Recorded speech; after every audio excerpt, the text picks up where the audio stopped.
पालघरमध्ये शिवसेना आणि मनसेचे कार्यकर्ते मोर्चा करता निघालेले आहेत। म्हणजे पालघरमधून मुंबईत यायला ते पोहोचलेले आहेत। ट्रेननी ते आले आणि ट्रेनमधली ही दृश्य आपण बघताय। वनसैनिक तुलसी जोशींसह त्यांचे कार्यकर्ते लोकलने मुंबई करता मोर्चासाठी रवाना झाले। आमच्या प्रतिनिधी सुस्मिता भदाणे पाटील यांच्याशी आपण अधिक बोलूया। सुस्मिता, काय सांगाल? लांब लांबहून आता कार्यकर्ते मोर्चा करता मुंबईमध्ये दाखल होत आहेत।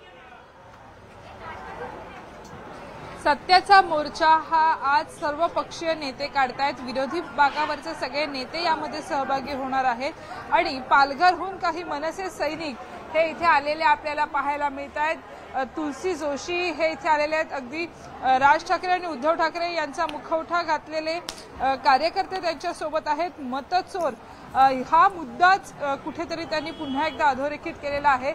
वोट चोरीचा मुद्दा आता देशभरात गाजतोय। राज ठाकरे उद्धव ठाकरे या निमित्ताने एकत्र येत आहेत। कुठून आलात, कशा पद्धतीने आजच्या मोर्चाबद्दलची उत्सुकता कायम आहे? सन्माननीय राजसाहेबांनी हे जे मत चोरून सरकार आलेले आहे त्यांचं जे उघडकीस आणलंय, या जनतेला जे दाखवलंय, ही खूप मोठी गोष्ट आहे।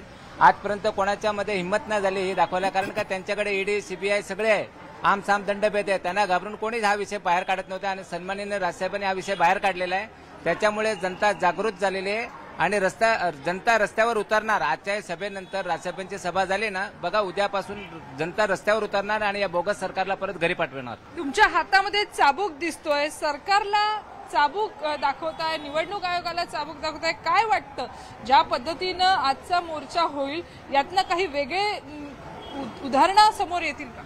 ज्यांना निवडून यायचं होतं, जे खरे उमेदवार निवडून यायला पाहिजे होते ते निवडून आलेच नाही आणि हे जे बोगस लोक निवडून आलेले आहेत आणि हे बोगस लोक निवडून आलेले आहेत त्यांना हा आसूड काय दाखवतोय? ते एक प्रकारचं लोकशाहीचा गळा चिरून आलेले आहेत। त्याच्यामुळे आम्ही त्यांना हा आसूड दाखवून त्यांना हा संदेश देत आहे निवडणूक आयोग आणि हे सरकारला, की आता तरी ते सुधारायला पाहिजे आणि जी यादी आहे त्याला दुरुस्ती करायला पाहिजे। अगर त्यांनी दुरुस्ती नाही केली तर जनता रस्त्यावर उतरणार आहे आणि सन्माननीय राजसाहेब ठाकरे हे दोन्ही भाऊ कुटुंब एकत्र आहेत।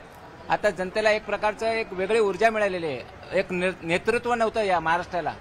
आता प्रत्येक खेड्यापाड्यात, प्रत्येक जिल्ह्यात सन्माननीय राजसाहेब आणि उद्धवसाहेब ठाकरे या ठाकरे कुटुंबाचे जे नेतृत्व ज्या महाराष्ट्राला लाभलं आहे ना, आता ही जनता जागृत झालेली आहे। सरकारला मात सत्तेचा, आम्हाला मात सत्याचा, अशा अर्थाचे हे बॅनर आहेत। मत चोरीसाठी तुम्ही पालघरवरून आलात, काय सांगाल? हिंदी आहे, ठीक आहे, चालेल, बोला। हिंदी में बोलो। जोर आहे तो, काय बोलणार? त्याला स्वतःला माहिती नाही मी काय बोलू।